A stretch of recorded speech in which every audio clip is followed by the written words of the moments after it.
এটা পূর্ব নির্ধারিত, পূর্ব পরিকল্পিত, রাজনৈতিক উদ্দেশ্য প্রণোদিত।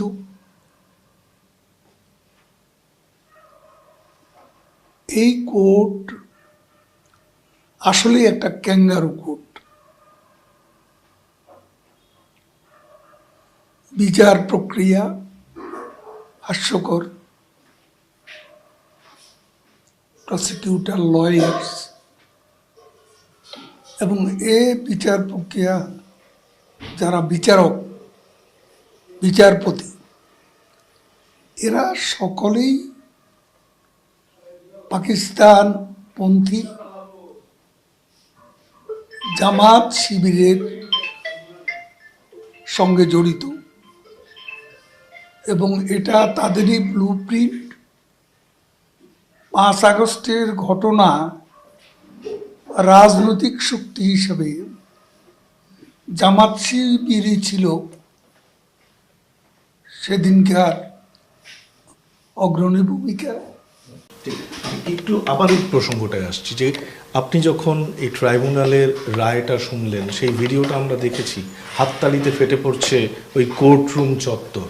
কিন্তু আপনি আমাদের বলুন কাদের সাহেব, যে এই রায়টাকে শোনার পর কি মানে খুব ভারাক্রান্ত লেগেছে, মানে নেত্রীর জন্য? আমি আপনাকে বলি, কোর্টরুমে যে হর্ষধ্বনি, যারা হর্ষধ্বনি দিয়েছে তাদের বেশিরভাগই হচ্ছে জামাত শিবির। ওখানে আওয়ামী লীগের সামান্যতম একজন কর্মীকেও ওই চত্বরে সেদিন ঢুকতে দেওয়া হয়নি। হাততালি যারা দিয়েছে, হর্ষধ্বনি যারা করেছে, তারা সবাই তাদের। এই রায় ঘোষণার পরে নেত্রীর সঙ্গে কি আপনার কোনো যোগাযোগ হয়েছে? যোগাযোগ তো আছে, কথা হয়েছে। আমরা আপনার কাছ থেকে জানতে চাইবো যে তার কি মতামত, মানে তার কি প্রতিক্রিয়া। তিনি প্রথম কথাই বলছেন, এটা একটা পলিটিক্যালি মোটিভেটেড, একটা ফার্স, একটা বায়াসড রায়। I don't care about it, এটা তিনি বলেছেন, এভাবে বলেছেন। 5 আগস্টের ঘটনা রাজনৈতিক শক্তি হিসেবে জামাত শিবিরই ছিল সেদিনকার অগ্রণী ভূমিকা এবং তারা এসে কতগুলো পরিকল্পনা বাস্তবায়ন করে। একটা হচ্ছে শেখ হাসিনাকে তার সিনিয়র সহকর্মীদের ফাঁসি দিতে হবে। তার মানে এই ট্রাইব্যুনালে যুদ্ধাপরাধী, মানবতা বিরোধী অপরাধীদের বিচার হয়েছিল। এই ট্রাইব্যুনালটা তো তারা ফাঁসিতে তিনি তৈরি করেছিলেন। সেই ট্রাইব্যুনালই ওনাকে আজকে মৃত্যুদণ্ডের। এবং ওই যে তাজুল ইসলাম চিফ প্রসিকিউটর, সে কিন্তু ছিল আগের যে ট্রাইব্যুনাল, যেটাতে জামাতের প্রথম সারি নেতাদের প্রাণদণ্ড হয়েছিল। সেখানে ডিফেন্স কাউন্সিল ছিল যে লোকটি, সেই এখানে চিফ প্রসিকিউটর তাজুল ইসলাম। এবং একটা পলিটিক্যালি মোটিভেটেড অ্যান্ড বায়াসড একটা নীল নকশা নিয়ে তারা শুরু থেকে তাদের ষড়যন্ত্রমূলক কর্মকাণ্ড চালিয়ে যায়। তাদের পেছনে নিঃসন্দেহে পাকিস্তান জড়িত এবং পাকিস্তানও তাদের 71-এর পরাজয়ের প্রতিশোধ নিতে তারা প্রহর গুনছিল, সেই সুযোগ তারা পায়নি। এবং বঙ্গবন্ধু কন্যা যেভাবে দেশ পরিচালিত করেছে এবং জঙ্গিবাদের বিরুদ্ধে, সাম্প্রদায়িকতার বিরুদ্ধে তিনি ছিলেন একেবারেই অনড়, অটল, এবং যে কারণে তারা আন্ডারগ্রাউন্ডে গিয়ে কিছু কিছু বিষয় বাংলাদেশে ডিস্টেবিলাইজ করার পাকিস্তানের যে অভিলাষ, সেটার বাস্তবায়নে তারা অনেকগুলো কাজ করে। তাদের একটা অংশ আমাদের ছাত্রলীগের মধ্যেও অনুপ্রবেশ ঘটে। আমি একটু আপনাকে থামাচ্ছি যে আপনারা একটা রাষ্ট্রশক্তি, পাকিস্তানকে আজ আপনি দোষী বলছেন। পাকিস্তান যেভাবে শাখা বিস্তার করছে, আপনার ছাত্রলীগের মধ্যে ঢুকে তাদের সংগঠন করছে, এগুলো আপনারা টের পাননি? আপনাদের মধ্যে কি তাহলে একটা জনবিচ্ছিন্নতা তৈরি হয়েছিল? সেটা আসলে এভাবে বলা চলে না। তারা এটা সুকৌশলে করেছে, কিন্তু বাইরে আমাদের ভাবমূর্তি কি ছিল? ভাবমূর্তি ছিল শেখ হাসিনা জঙ্গিবাদের বিরুদ্ধে, সাম্প্রদায়িকতার বিরুদ্ধে তিনি সোচ্চার এবং নীতিগতভাবে শক্ত অবস্থানে, এবং যে কারণে শেখ হাসিনাই একজন রাষ্ট্রনায়ক যিনি অসম সাহসী, যুদ্ধাপরাধী, মানবতা বিরোধী অপরাধী এদের বিচার করেছিলেন, ফাঁসি দিয়েছিলেন এবং ফাঁসি দিয়েছিলেন। যেমন সাকা চৌধুরী বা এই নামগুলো কিছুটা আমরা শুনেছি। সেটা কাদের চৌধুরী, তারা তো প্রকাশ্য রাজনীতি ছিল না। আচ্ছা, আমি একটু অন্য প্রসঙ্গ বলছি। এটা ঠিক এটা ঠিক যে শেখ হাসিনা এখানে আইএসআর ইন্টেলিজেন্স কাজ করেছে, ভেতরে ভেতরে পাকিস্তানের দূতাবাস তো ছিল। আমার কথা হচ্ছে যে গণভিত্তি সম্পন্ন একটি রাজনৈতিক দল এবং প্রশাসন, সেখানে আপনারা এটা বুঝতে পারেননি? আমরা বুঝতে পেরেছি, মানে প্রকাশ্যেও তো কিছু তৎপরতা ছিল।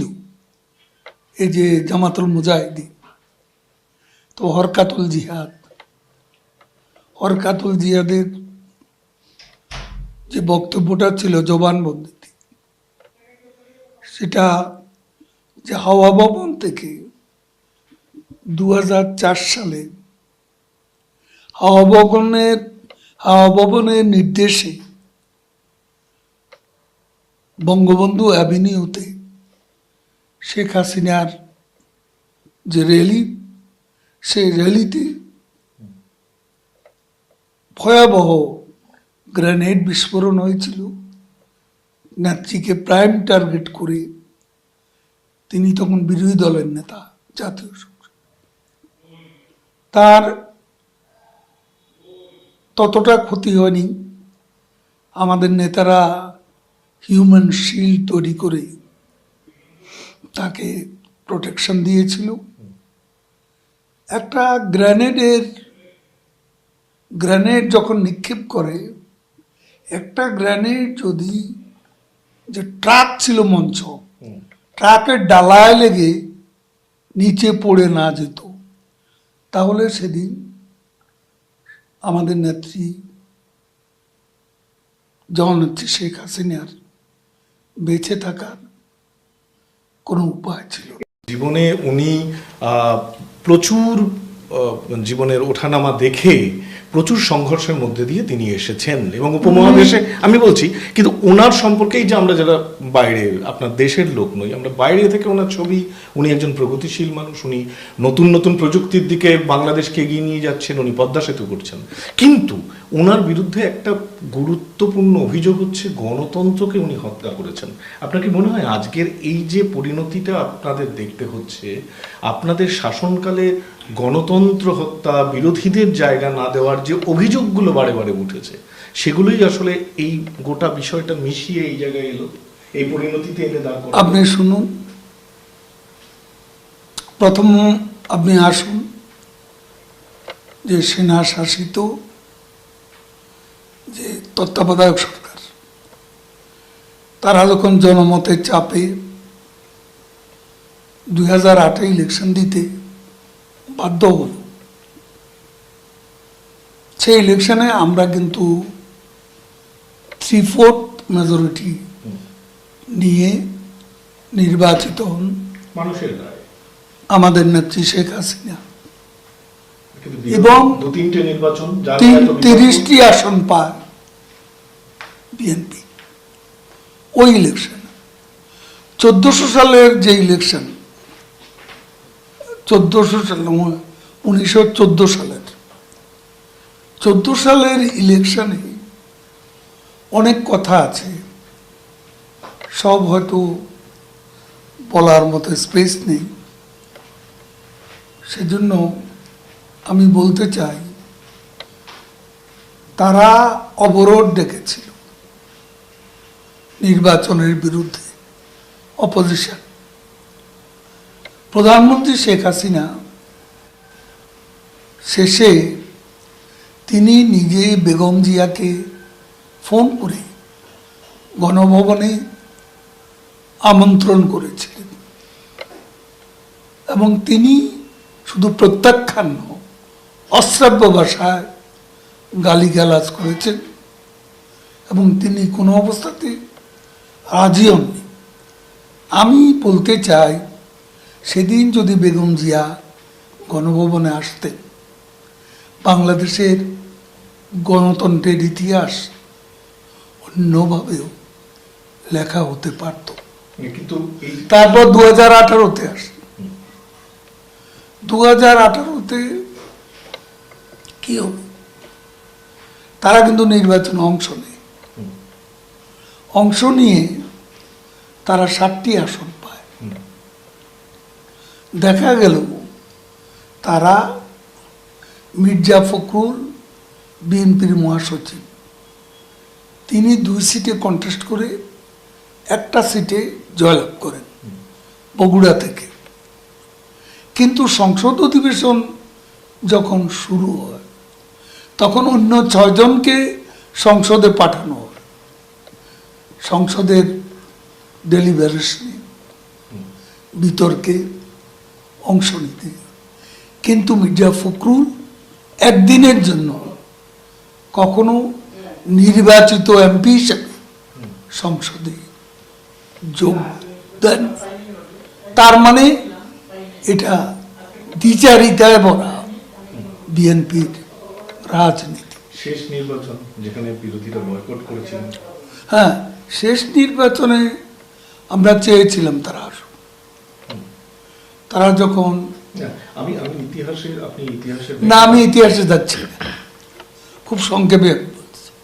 কথাটা তো আপনাদের কাছেও এটা ভুল ব্যাখ্যা আছে, এটা আপনি দেন আর না দেন, স্পেস দেন কিংবা দেবেন না, এটা আপনাদের ব্যাপার। আপনি যা বলবেন সেটা দেখেন। কিন্তু আমার কথাটা তো আপনাকে শুনতে হবে।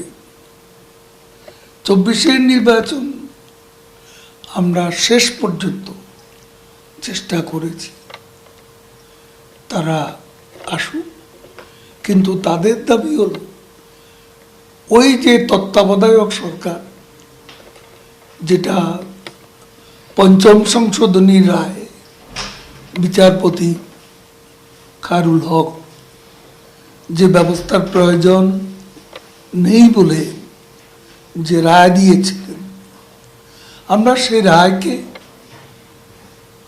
ফলো করেছি উচ্চ আদালতে। সেখানে তত্ত্বাবধায়ক সরকার ছাড়া বিএনপি নির্বাচনে আসবে না এবং শেষ পর্যন্ত আসবে। তাহলে আমাদের দোষ কোথায়? না, একটা পারসেপশন, একটা এরকম এটা একটা প্রচার, কনস্টিটিউশনাল ব্যাপার না, ওটা কনস্টিটিউশনে নেই। তখন আমরা ওই সময় কি কনস্টিটিউশন অ্যামেন্ডমেন্ট করব? যেটা উচ্চ আদালত নাকচ করে দিয়েছে। তারা সেই তত্ত্বাবধায়ক সরকার ছাড়া তারা ইলেকশনে অংশ নেবে না। এরকম একটা পারসেপশন আছে যে বিরোধীদের একসময় আপনারা যথেষ্ট জায়গা দেননি এবং সেগুলো তিল তিল করে জমতে জমতে ক্ষোভ বিক্ষোভ একটা গণ অভ্যুত্থানের চেহারা নিয়েছে এবং তার ফলে আজকে আওয়ামী লীগ ক্ষমতার বাইরে, নেতারা দেশের বাইরে, নেত্রী, এই পরিস্থিতিটার জন্য আপনাদেরই গণতন্ত্র হত্যাই দায়ী, এরকম একটা প্রচার না।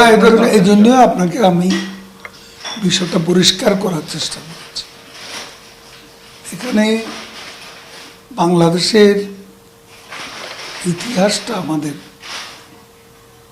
পরিষ্কার একটা ধারণা থাকা দরকার।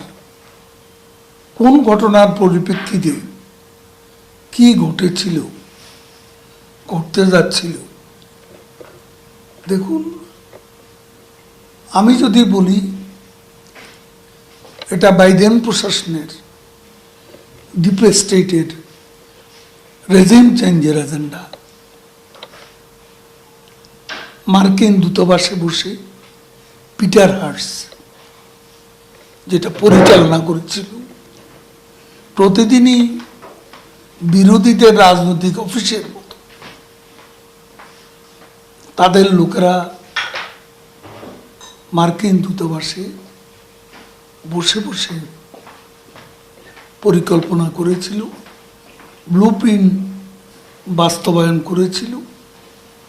এই বাস্তবতাকে অস্বীকার করার কোনো উপায় নেই। ইউনুস হচ্ছে ডিফেস্টেটেড ফেস এবং এই ইম্পোস্টার ইউনুস পাপেট, একটা বড় শক্তির পাপেট হিসাবে সেদিন এই ভায়োলেন্ট ইনসারেকশনের মুখচ্ছবি হিসেবে মঞ্চে আবির্ভূত হন। সেখানে রাজনৈতিক শক্তির মধ্যে জামাত শিবিরই ছিল মূল, যারা জড়িত হয়েছিল। ছাত্রদের একটা বিরাট অংশ তারা প্রতারিত হয়েছিল। প্রতারণামূলক কৌশল অবলম্বন করে ছাত্র সমাজের আবেগকে এ উত্থানের সঙ্গে জড়ানো হয়েছে। একটু আবার এই প্রসঙ্গটায় আসছি যে আপনি যখন এই ট্রাইব্যুনালের রায়টা শুনলেন, সেই ভিডিওটা আমরা দেখেছি, হাততালিতে ফেটে পড়ছে ওই কোর্টরুম চত্বর। কিন্তু আপনি আমাদের বলুন কাদের সাহেব, যে এই রায়টাকে শোনার পর কি মানে খুব ভারাক্রান্ত লেগেছে, মানে নেত্রীর জন্য? আমি আপনাকে বলি, কোর্টরুমে যে হর্ষধ্বনি, যারা হর্ষধ্বনি দিয়েছে তাদের বেশিরভাগই হচ্ছে জামাত শিবির। ওখানে আওয়ামী লীগের সামান্যতম একজন কর্মীকেও ওই চত্বরে সেদিন ঢুকতে দেওয়া হয়নি। হাততালি যারা দিয়েছে, হর্ষধ্বনি যারা করেছে, তারা সবাই তাদের লোক। এই রায় ঘোষণার পরে নেত্রীর সঙ্গে কি আপনার কোনো যোগাযোগ হয়েছে? যোগাযোগ তো আছে, কথা হয়েছে। আমরা আপনার কাছ থেকে জানতে চাইব যে তার কি মতামত, মানে তার কি প্রতিক্রিয়া। তিনি প্রথম কথাই বলছেন এটা একটা পলিটিক্যালি মোটিভেটেড একটা ফার্স, একটা বায়াসড রায়, I don't care about it, এটা তিনি বলেছেন। এভাবে